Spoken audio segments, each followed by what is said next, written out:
Okay, so this is the start of chapter 3, which will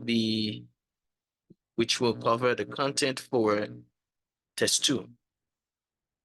We're gonna start with the definition and get some concept definition of some concepts in about function.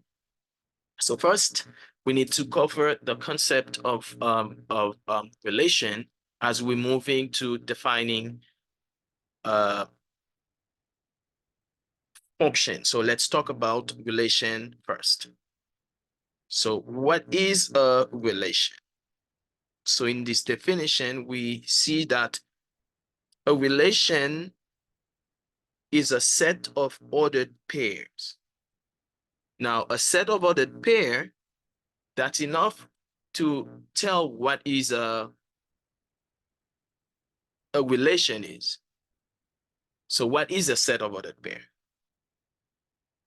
We're going to take a look at what is a set of ordered pairs. Now, a set of ordered pair will be seen as this element here. So that is a set of ordered pair. Well, an ordered pair is a set of X and Y components. If you have a set of X and Y components, then you have a set of ordered pair. So when I say X and Y components, so these are elements in a coordinate system.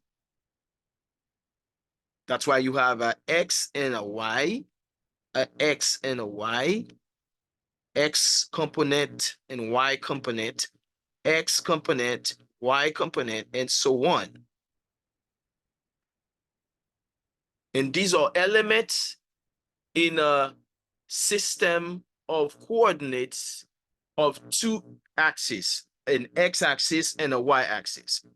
Now, when we take a collection of elements of this type, it creates a set of ordered pairs. Now, for a set of ordered pairs, you can see that we have a first component for each element. So the first components are what we call the domain of the relation. That's the domain of the relation.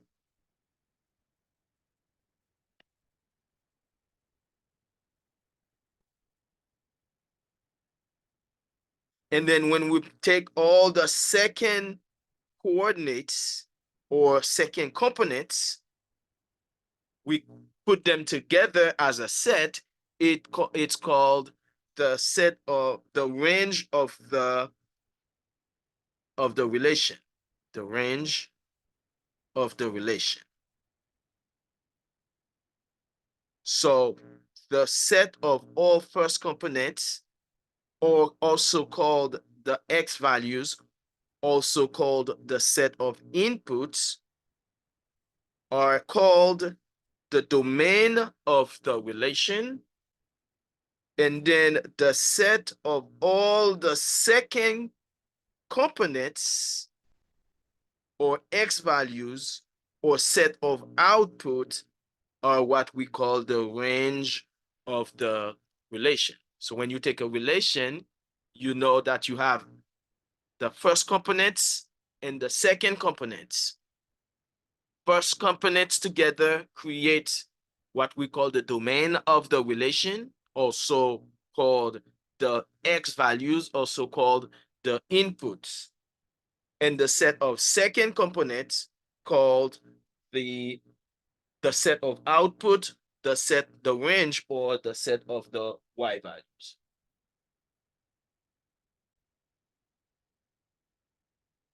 And so beside the set of ordered pairs, which is the one of the way to represent a relation. You can also represent a relation using a mapping diagram. And if you can see, what I do here is I take all the elements of the domain and place them here, which I call this set, the set of domain or input. And then I take all the elements of the range, place them in a second circle in which we will call them the outputs, and that's the range. And then we can now use these arrows to match the elements. So that's the mapping diagram. We can also use a table to represent the relation. So a table can be used. The system of coordinate can also be used to represent it. All of them are different ways to represent the same relation. Now, the last format we can use to represent a relation is the function notation. The function notation is where we're going to spend the most time, because it's where you are given a formula that includes X as a variable. That's how you would determine all your Y values. So you have the formula that you use to find Y, but it's called f of X. That's how you read it. So every time you see f parentheses X, the X is your input, and then the f of X, so you read this f of X, is the Y.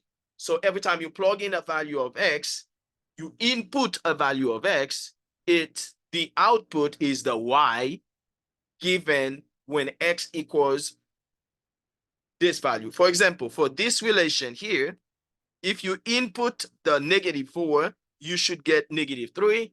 When you input -2, you should get 1 if the formula was given.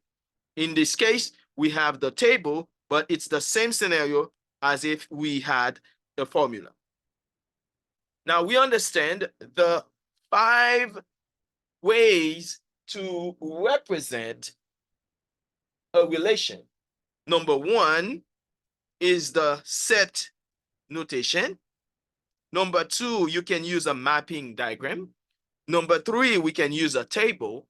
Number 4, you can represent the relation in a coordinate system. And then number 5, it can be given as an equation where you have an expression of X that defines Y. And the X is your input, the Y, which is the value you get every time you input an X value. Now we understand all the ways to represent a relation. Now we can use this definition to talk about a function. Now, what is a function? A function is a relation in which each element of the domain corresponds to exactly one element of the range. So I can even say that you cannot have a function if there is one element here that corresponds to more than one element of the range, or if you have an element here without a correspondent in the range. So these are the 2 reasons why a relation may not be a function. The reasons are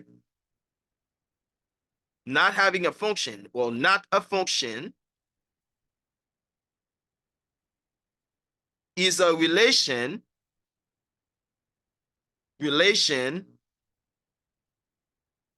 where you have one, at least one,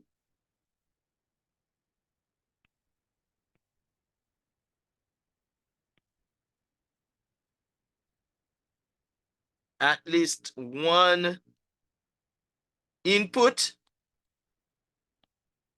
with more than one output, or one input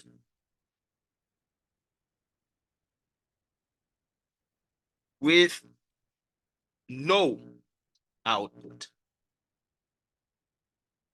So those are the two conditions that a relation can violate in order to make the conclusion that this relation is not a function. Let me take this example here. I'm going to erase this so we can talk about it. So if you have this example here, -4 has exactly one output. That checks. -2 has exactly one output, also checks. Same thing here. So this relation that we were working with is a function. So this is a function. Now I'm going to give you another example of a relation that fails to be a function. So let me take this one here. I take x, y, and z. And then that's your domain, and that's your range. If you take this 1 and 2. So I have x that goes to 1 and x goes to 2. This is not a function. Two reasons why. We have x with no output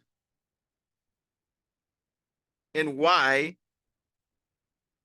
we also with no output, because we cannot have an element from the domain without output. And also we have x with more than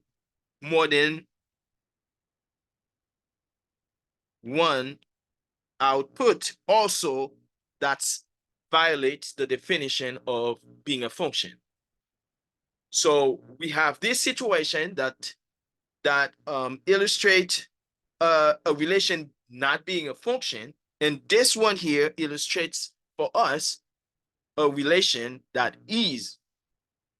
fulfill all the conditions for a relation to be a function. So that's the definition of a function. Now we understand when a relation is and is not a function. Now we can go back here to our example to talk about it. Our example is the equation x equals 9y squared. We want to know whether this equation defines a relation that is also a function y of x. So does this equation define y as a function of x? In order to do so, we need to start by solving for y. So we have the equation x equals 9y squared. We solve it for y.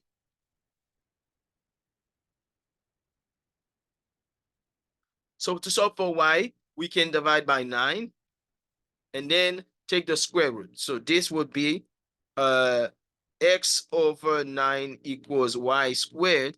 And if we take the square root, we need to remember plus or minus. Take the square root of both sides, then we have y equals plus minus the square root of x over 3. Now to do so, we're gonna just check, right? We can even have a table. Or let's see if we can have an input x that will give me two y values. So any input, you can take any example. For any one x, you will be able to find two y's, right? So let's check to see. Let's say, for example, for x equals 1. X equals 1, we take an input, x equals 1, we're going to replace it in this equation to see the y's that we're gonna get. So that will give me y equals plus minus the square root of 1 over 3. Square root of 1 is 1, so plus or minus 1 over 3. Only x equals 1 gives me two y values, plus 1/3 minus 1/3. We realize that this equation, thus this equation does not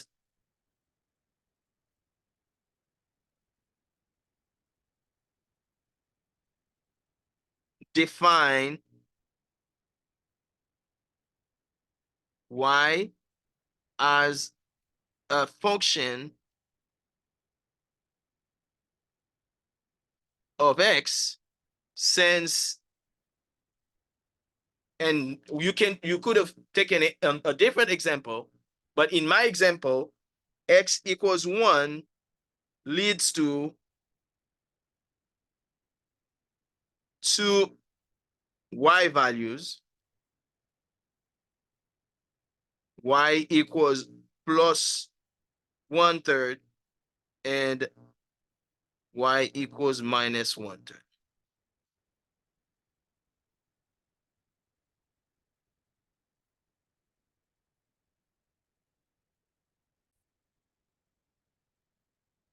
So in this next example, it says that they want us to use the vertical line test to verify whether these following graphs define y as a function of x. Well, now we want to talk about the vertical line test. Well, most of you may remember what the vertical line test says, but what it says here is if you have a graph, right, then you want to know whether it defines y as a function of x. We want to perform the vertical line test. The vertical line test is this graph is a function if no, it's a function if no vertical line drawn on this graph intersects it more than once. No vertical line drawn on the line on the graph intersects it more than once. It's a function. It's not a function if there can be one or more, at least one vertical line drawn on this graph that intersects it more than once.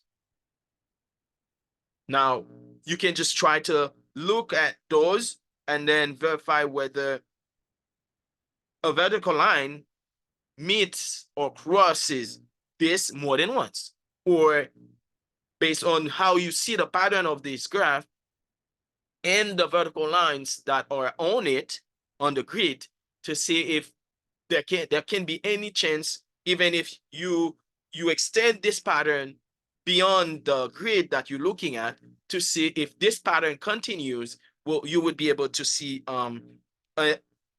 eventually a vertical line that would intersect this more than once. Well, the answer would be yes, you can. Now let's look at the A. Would you be able to see a line that is vertical that would intersect this line more than once? Most of you would say yes. There can be a line that intersects this more than once. And if you find a line that intersects this graph, the blue circle more than once, then this blue circle would not be a function of x. A y would not be a function of x. And you can look at all of them here and make the conclusion based on your understanding. Right? So basically here, I can tell that a is not a function.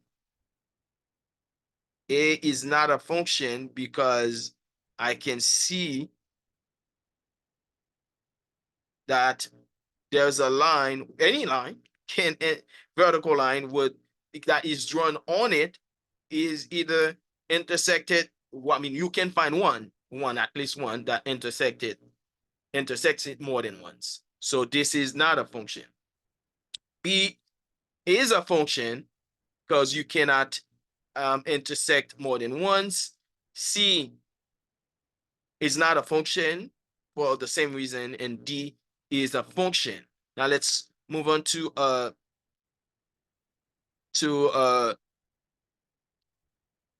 more examples in the next page. This is, yes, a function here, and then also this is a function. And then we just explain the reasons here. And that's it for our first lecture. I mean, first section. The next section will be about graph, and well, we will still continue with function, but we will look at more concepts about the graph of a function.